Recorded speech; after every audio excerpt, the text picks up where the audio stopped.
Hi everyone, Namaste. My name is Patruni Shastri, aka Suffocated Art Specimen, aka SAS. I'm a drag artist from Hyderabad, and you are listening to Drag Me to Heaven, a podcast where we talk about faith and drag and how exactly both of them kind of coincide and navigate.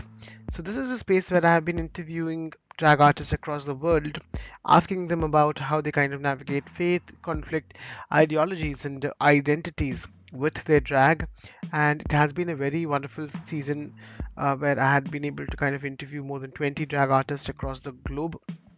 And unfortunately, this is the last episode of this particular season, and I think somewhere or the other way, I feel very content about the idea of creating this particular space where I was able to kind of speak with a lot of drag artists and know their internal process of how they navigate faith, how idea of spirituality can be rethought or retouched with drag, and how individuals have such a powerful stories to kind of tell which would resonate and change the world and make the world a far more better place to live. I have been able to kind of interview artists across India and across the world, and it has been a very wonderful experience for me so far. I would like to quickly go ahead and thank each and every artist, each and every individual who have contributed to this podcast from my whole heart, because without them, this would have not been a very fruitful experience.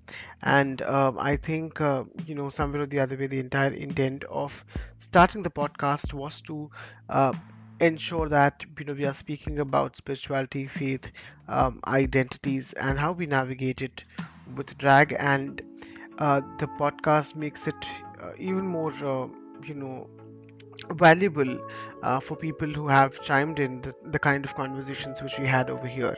And somewhere or the other way, there's a lot of takeaway which each individual artist has kind of given. So thank you each and everyone who has been a part of the same. To all the people who are listening it to the first time, please go ahead and check out all the other episodes which are there in this particular podcast. And you can always write to us at pcsas number 3 at gmail.com, which is my email address. I would love to listen to your conversations, your questions, your feedbacks, and your suggestions. This is a space which I would like to kind of constantly evolve, and your comments would definitely help me in making understand about how exactly you felt by being a part of this particular series. And you can also follow Dragwanti and SAS3 Dancing Feet, which is my personal Instagram ID. And these are the pages you can follow on Instagram, which will give you more context about my work, and also keep you in touch with my up to date art, as well as any other future initiatives which I'll be carrying out.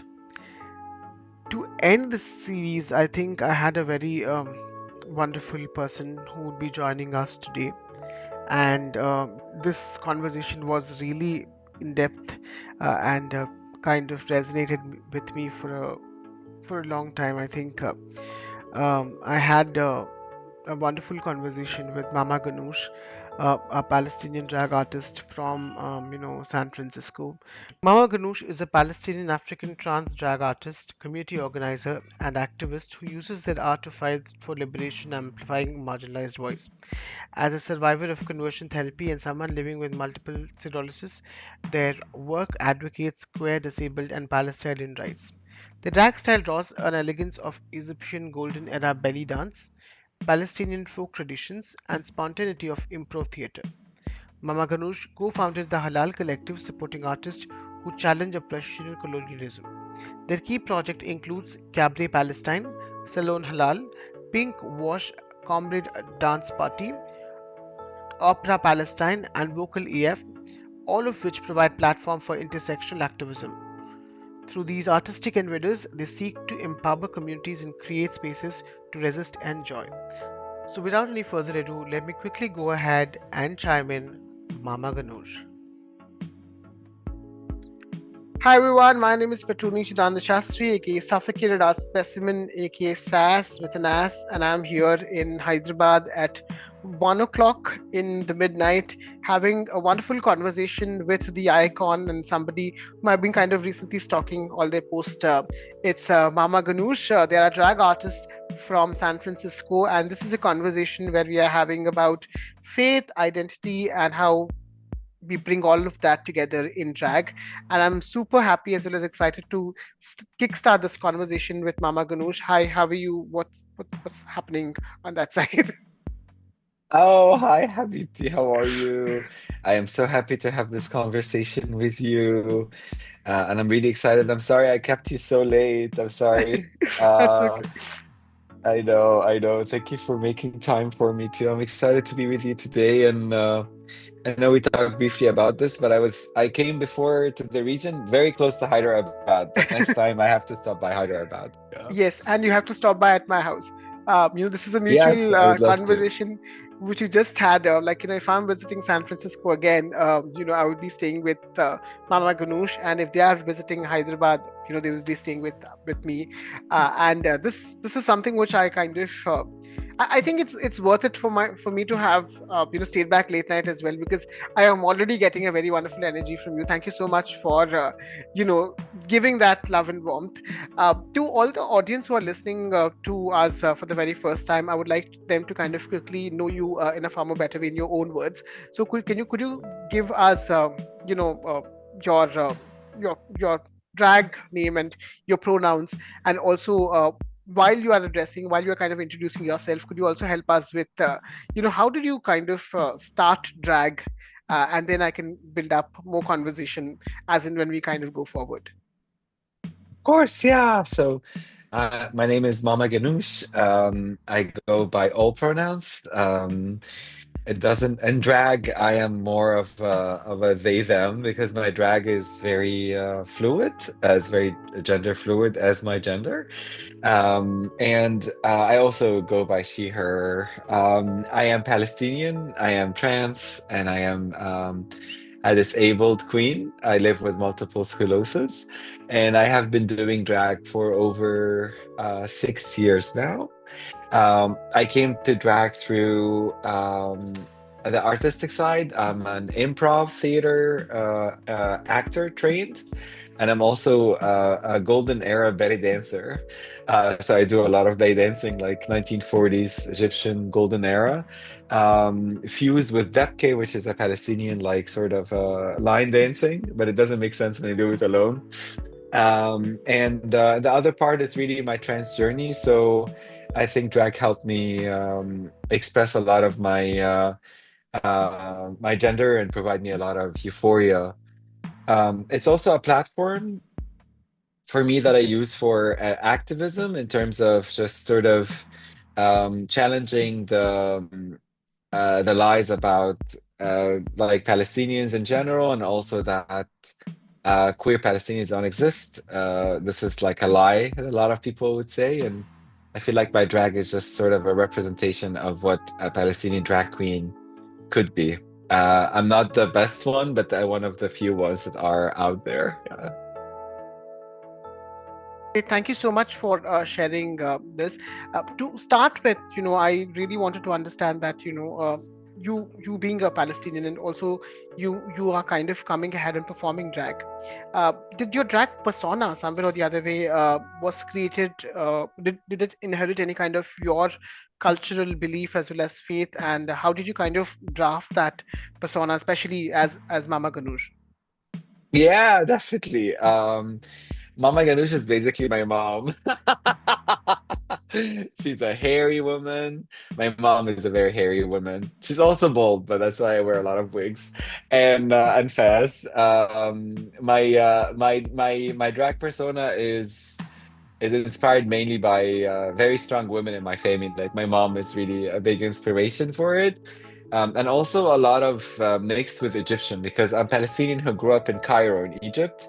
So I grew up with a mix of Egyptian and Palestinian sort of culture and understanding of things. So my drag persona um, is basically a caricature um, of a very kind and lousy and extremely obnoxious Palestinian woman who could be a madam, running a house, or it also could be like your aunt. You know what I mean? If your auntie is a madam and she's very sweet to you, that's Mama Ganoush, basically. So if you're into the streetwalker, but she's also nice, this is also Mama Ganoush. It's a very gregarious character. I also the makeup itself is very much inspired by Palestinian and Arabic like eyeliner, like heavy eyeliner makeup, and also a lot of face tattoos that Palestinians do, Palestinian women and Palestinian dancers do. And also my outfits are pretty much inspired by Palestinian futurism. So I think about um, drag is a way to drive hope and inspiration for people, but also say a statement. So what I try to do is think about my drag. If Palestinians never had to go through a genocide, what would it look like, and how it would evolve? Just inspired by Black and Native American futurism. So I'm pretty much like a neo-punk, an avant-garde Palestinian queen. That's my outfits usually, and it's pretty much inspired by specific elements in Palestinian motifs or tatrees that we use, which is the embroidery, or it is inspired by the Palestinian flag colors. So I really tend to go into black, white, red, and green in terms of my drag overall. I also really like fuchsia and pink, and I feel like I incorporate this in a lot of my drag because there's just an expression of femininity. Also, Mama Ganoush is a kind of a satire on Baba Ganoush. Baba Ganoush is like a Palestinian eggplant dish that you basically have to cook down the eggplant and basically mush the eggplants. So it's basically sort of mushing the patriarchy. And a baba means father in Arabic, and Ganush means sassy. So it's basically sassy daddy. So I'm basically sassy mommy who's against the patriarchy, and that's where also inspires a lot of my elements that I use in my persona itself. In terms of my music evolved a lot. So I used to do a lot of like uh, English songs, and I was very hesitant of actually going full-blown Arabic songs because I realized my audience doesn't understand Arabic songs. However, um, I now only do Arabic songs, and I try to educate people about them. And I try to use beats and music and use belly dancing music in order for people to understand how to engage with the music they're listening to, even if they don't understand the words.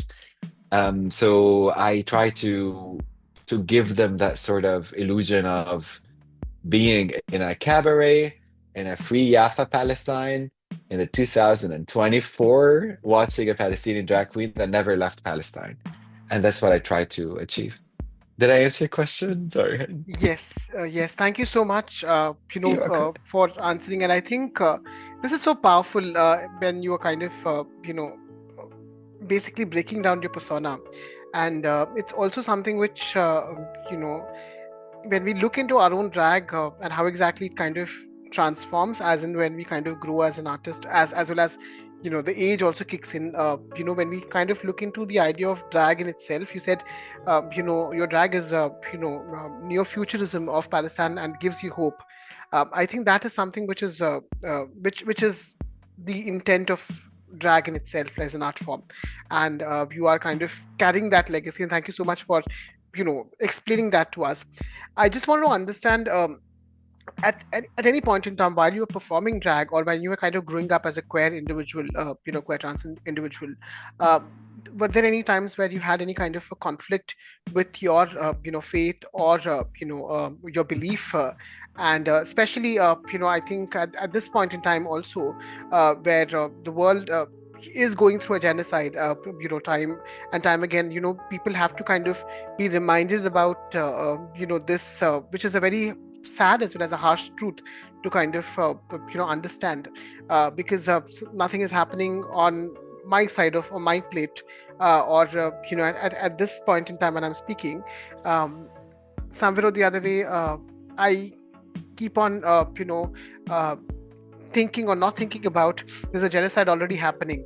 While I'm able to breathe four lumps of air into my nose, I'm still seeing that there is polluted air, there is no access to water, and a lot of other things which are happening on the other side. So this reminding of, this reminder of there's something which is happening is also, a part of conflict which we are all kind of going through.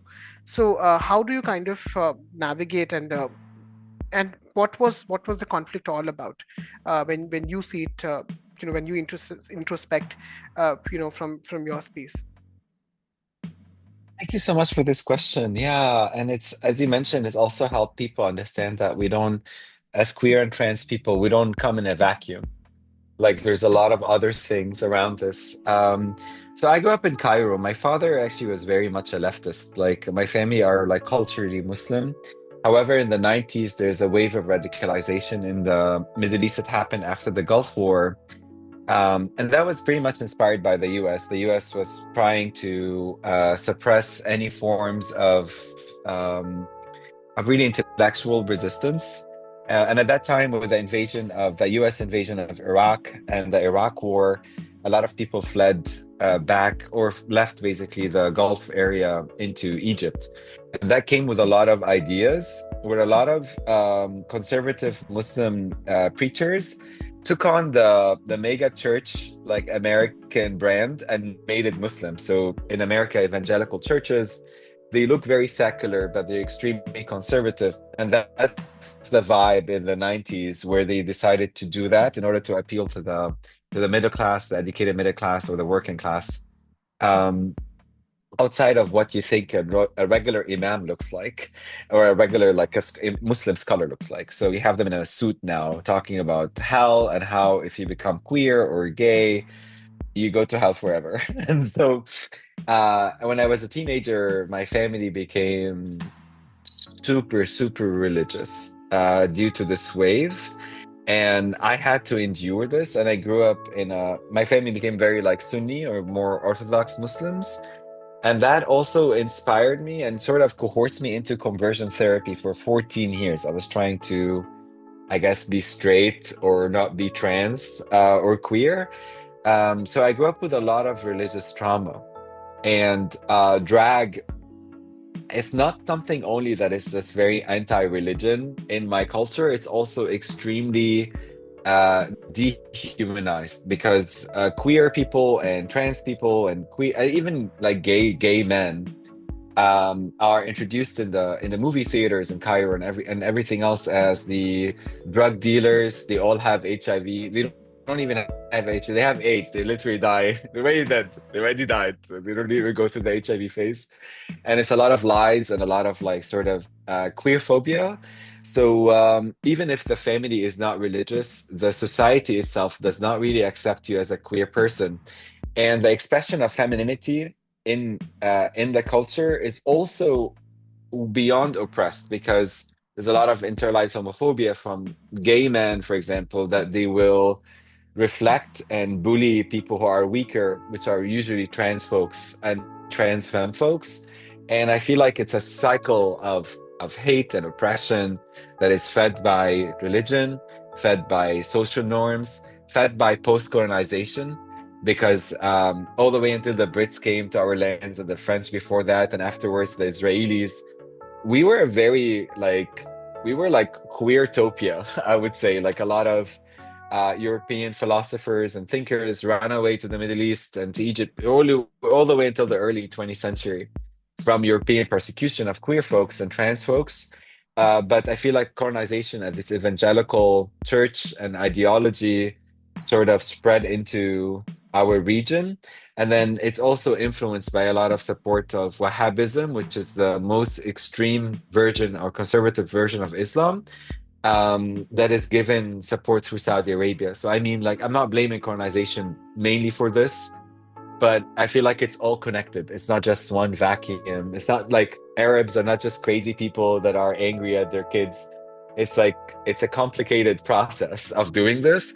Um, so for me, as somebody who went through religious trauma and conversion therapy for so long, I had to give up my faith, unfortunately, and I had to rethink my faith again because and I had to really find my own journey, and being influenced by other faiths and other religions, and also come back to my faith again with my own identity or my own take on it from a spiritual aspect and a cultural aspect.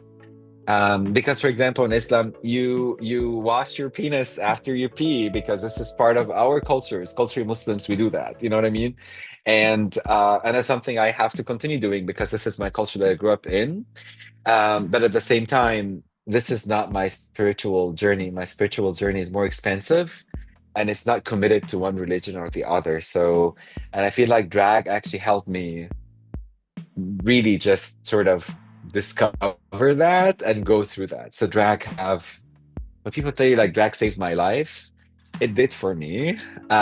Because it helped me my religious trauma and my dysphoria. Drag was a big part of like escaping this and releasing this and also exploring my gender in a safe space. But at the same time, it was an awakening of I am not just like anti the norm. I'm not like just the counterculture. I'm literally like a menace compared to what the culture looks like. Um, and I felt like I went through this journey. I'm an adult now. I could protect myself. I want to do it for other younger folks who have been still living, you know what I mean, back in religious trauma, or maybe going through conversion therapy anywhere else, because they do that in America. You have no idea. America is more conservative, some parts of the Middle East. But I want them to think about me in a way that I don't want them to give up. I don't want them to, you know, harm themselves or do something that I might have done when I was younger and I survived it. I want them to think about me as this could be your future, um, that you could be able to express your gender, whatever it is, and your type of art, and you could live spiritually without having to be within this dogma of religion, that it just doesn't make sense. You know what I mean? Or it works for people, but it doesn't work for the most of the others. So yeah. And this is not take on Islam in general, but the type of Islam that I was exposed to was the Sunni conservative version of Islam, of people who came back from Saudi Arabia with a lot of extremism and fundamentalism, which was just honestly a curse to Egypt and Egyptians at that time. Okay, thank you so much for sharing that experience. Is that okay? Sorry about this. Did I You know, answer your question? Is that no, no, no. going I too think we are deep? going very wonderfully. Is So she thank you. going? Is she going so traumatic?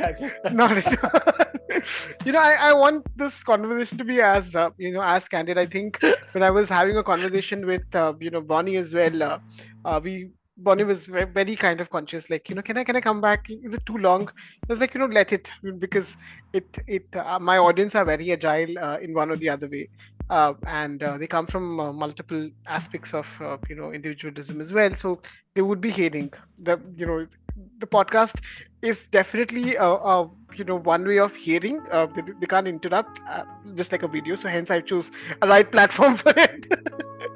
So that is how it is. But thank you so much for sharing. And I just want to kind of come back to the idea of, did drag help you seek affirmations?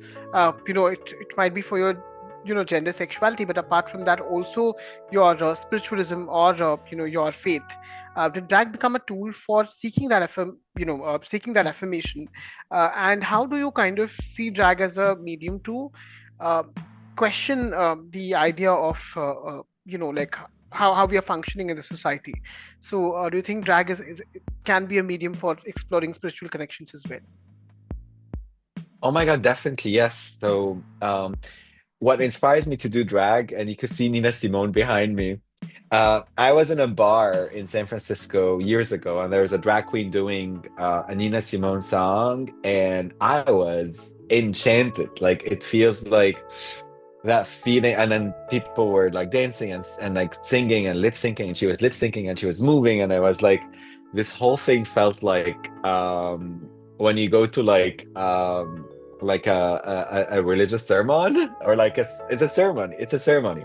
It's a ceremony in like a I mean more like really like a church, you know what I mean? Which is a little bit different than what I grew up in, but also like um the movement, the whole feeling felt very spiritual, and I was like, oh my God, this is Nina Simone song.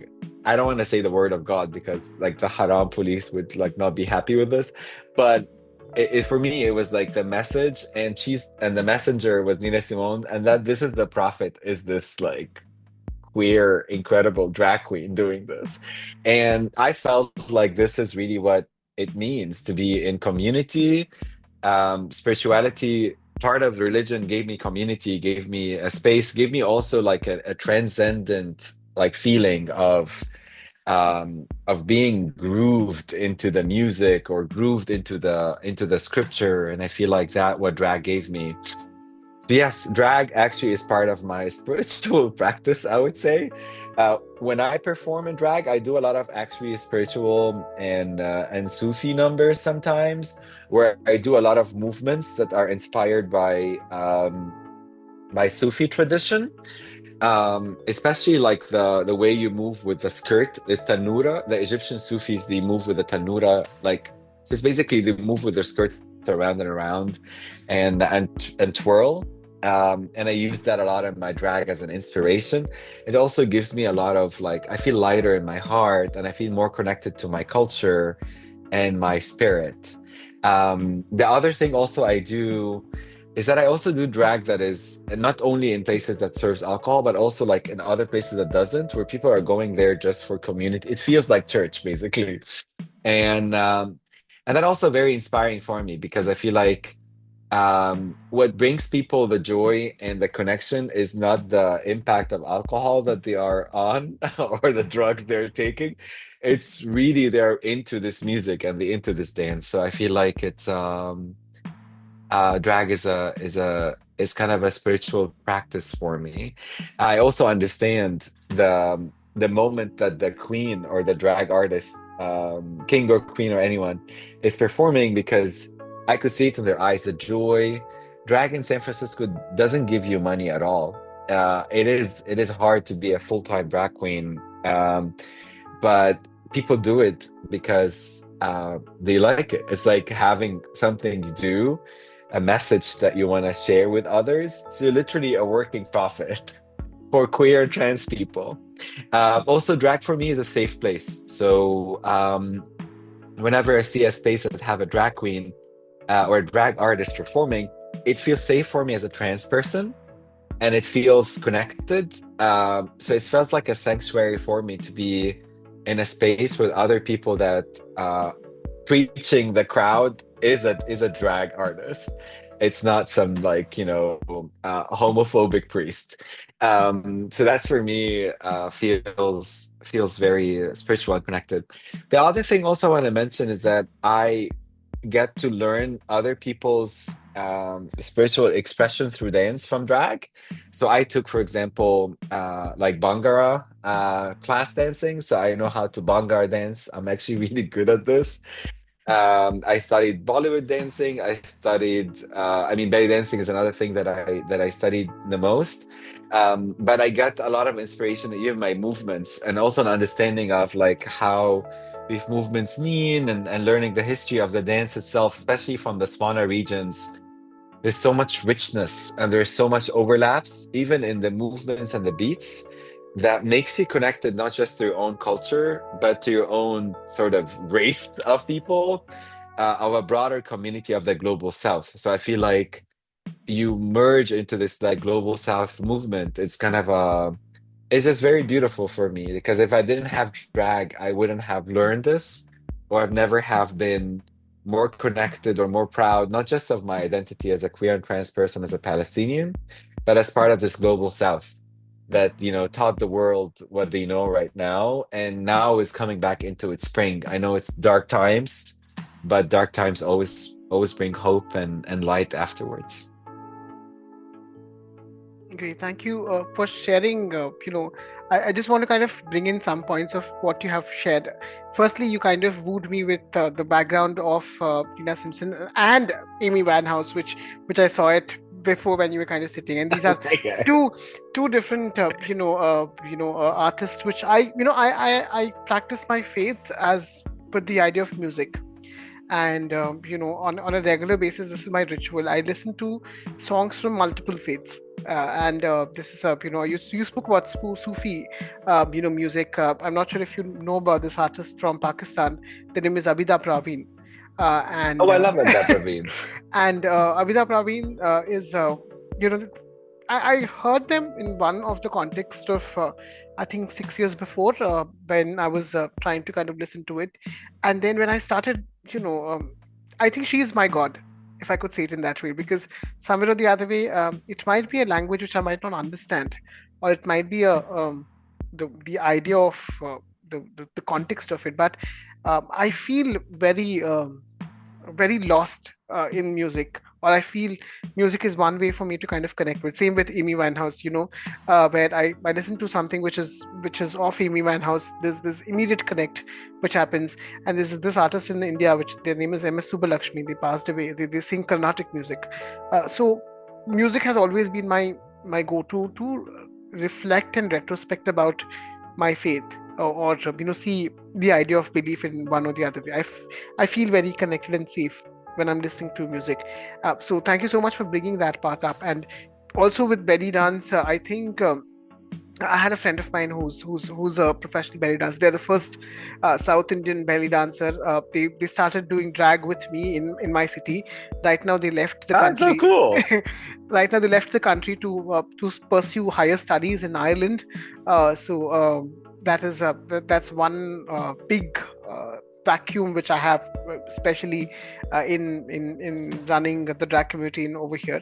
So that's also something which I kind of very much connect with when you said, dance is something which always has some or the other kind of a spiritual alignment.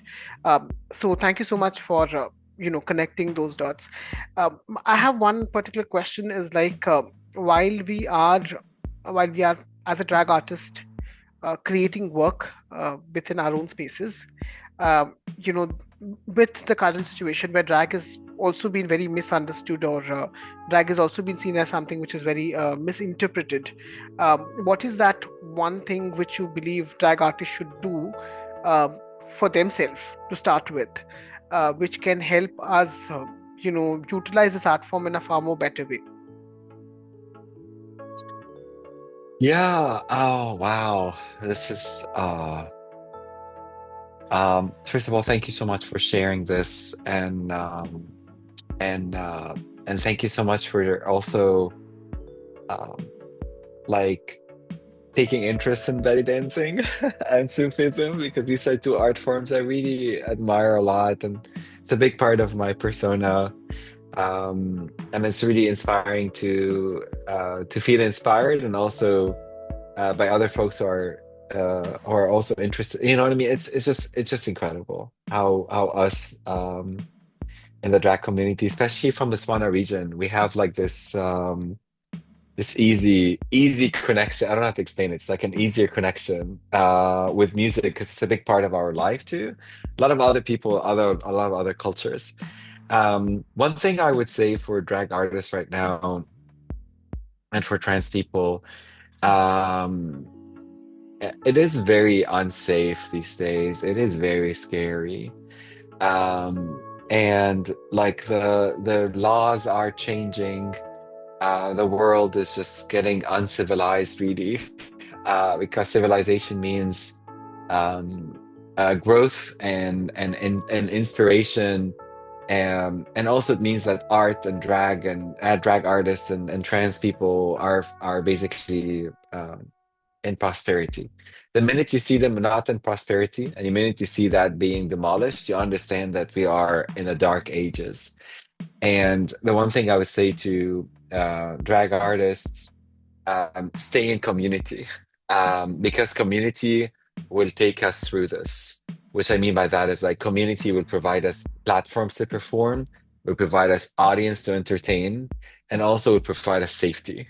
And we need to really think about our safety in our community, and also our psychological safety in terms of our ability to continue showing our art. Because as an artist, even if you're physically safe, even if you're not emotionally like mortified by the government, by the people, by your family, by the religion you were part of or you're part of, um, and it's very traumatizing for an artist not to show their art, because that's really what you want to do. We are all exhibitionists, and we really love to show our arts, and we want to say like a message through it. And I feel like your community will allow all of us to do that and continue doing this, even if it's not on the mainstream, even if being demolished on public forums. Like we just talked about how social media is limiting our reach and things, not just because of Palestine and political stuff, just for being drag artists or being a trans person. And I feel like our community would provide us this. Um, I know it's a simple answer. One thing I would tell drag artists in my community is stay in community, because community provides safety in the times of the unknown. It also provides a platform to perform and provide a safe space to continue showing your art, because uh, it's very traumatizing for artists not to be able to show their art, even if they're physically and emotionally unharmed. It's extremely harmful. They're not able to express themselves, because drag is really all about expressing yourself like the loudest way you can. I would say this is drag for me, expressing yourself the loudest way you can. And I feel like community will give you that. Yeah, thank you for giving uh, that wonderful message, and also to people who are young queer individuals who are trying to access this podcast, or somewhere or the other way, accessing this voice of conversations which we have been having, who might also be kind of coming from a space of faith dilemma or spiritual trauma in one or the other way. What is that one thing which you would like to pass it down to young queer individuals who are listening to this, and you know that one note or one voice of wisdom? Um, oh wow.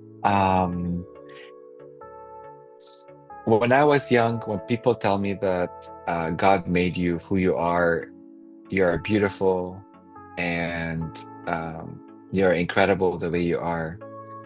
In my brain, I never believed this, because I believe that this is what Western people or people who doesn't understand my culture would say to me. And this is wrong. 'Cause I really realized that we are all beautiful. We are all made the way we are. We're not just beautiful, we're extremely stunning. And when I say stunning, it's because our impact on people is just profound. Um, and and we're not just elements of other people that we would use and abuse. We are our own selves. And if we are currently, if somebody is younger, going through this dilemma, feeling scared, and somebody's telling them you are beautiful the way you are, and it's gonna be okay, I'm just inviting you, that person, to really believe it. Because I never believed it when I was young, and I stayed a very long time. And the minute I believed it, I started to feel comfortable in my own body and be comfortable with my own self.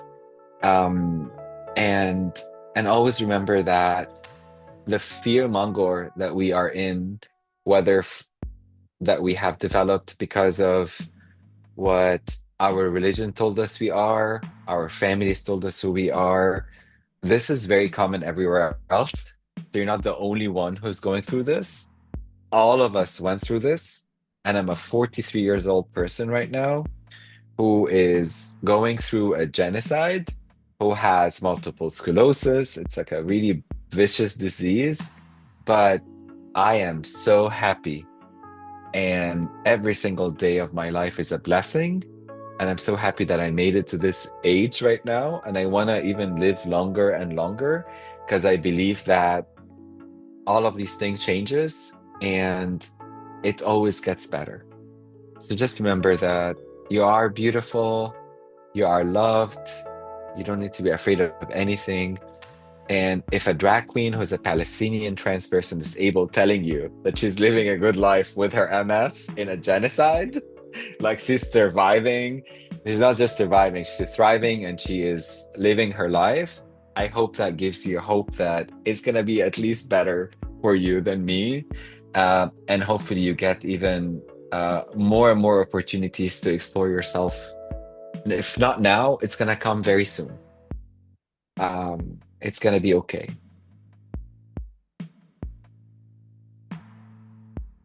Great. Thank you Not too so much. much. No, no, I love it. Thank you so much for sharing. I think this was one of the best conversation. It's just one more. It's 31st 12 2024 in my time. The last day of 2024, and I'm Oh, having. Happy New Year, Habibti. Thank you. And isn't it surreal that I'm kind of talking to you? I think this was something which is like what should I say? Something which is very need of an hour of to kind of get so powerful conversation which I could take back to my home, or which I could take back to my regular life, and reimagine, like the times when I felt things are very harder on me, or uh, there are situations which are making it very worse. It gives me a lot of strength, and such a idea of solidarity when you share something which is so powerful. So thank you so much. And I think this means a lot for you to kind of come with me. Okay, the same situation is happening. Sorry. So the people I who are just I so the sorry, go people, ahead, Habibti. yeah, so I think for the people who are listening to it, we both had a teary eyes. I'm also kind of you know yeah, uh, listening to you. I think this is something which is which gives me a lot of strength, and it definitely affects how I see my life in a far more better way. So I think this was intentional to take this, I would say, project in one or the other way. So thank you so much for being that hope. Thank you so Thank much you, for being that Habibti.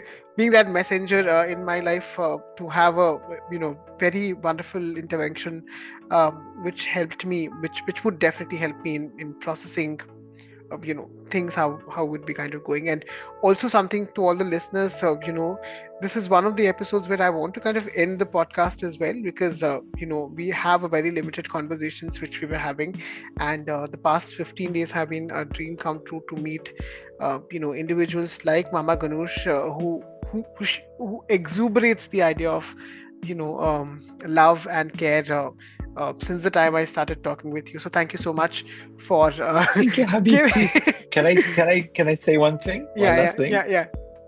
I just want to say to you and everyone who's listening to your wonderful podcast that I see you and I love you. And I see you. Like you live in Hyderabad, but I see you. Yeah. So even if your community is not seeing you, we see each other. Mhm. Yeah, you see me, even if my people don't see me Yeah, back yeah. home. Mhm. We see each other and we have each other. It's okay. Just give it a try. Give it a Mhm. chance. Mhm. Life gets better. Mhm. I just want to remind people this that we see each other. Um, we can't mirror each other because we Mhm. have different experiences. Like growing Mhm. up as queer, you don't have anyone that you could see and mirror you because Mhm. nobody's like you. Mhm. But now you know that even if nobody's mirroring you, you are seen by them and they could see you. Mhm. I see you and I love you. Thank you so Thank you. much. Thank you so Yeah. much. Happy New Year. Happy Yeah. wish you a very happy new year as well, from this side. And to all the people who are listening to this, please do go ahead and check out the profile of Mama Ganush, which I'll be adding it in the Spotify link as Yeah. well. And please shower some love. Please be a part of this conversation, and I hope that you had a very fruitful time listening to us. So thank you so much, and have a great day, people. So that was a conversation with Mama Ganush, and I hope you really loved this particular conversation. And with that note, this is an end to the Drag Me to Heaven podcasts for this particular season. And I would thank each and everyone who has been with us across this journey to kind of listen and help us reach spaces. So thank you each and everyone. For making the effort of being with us and staying connected.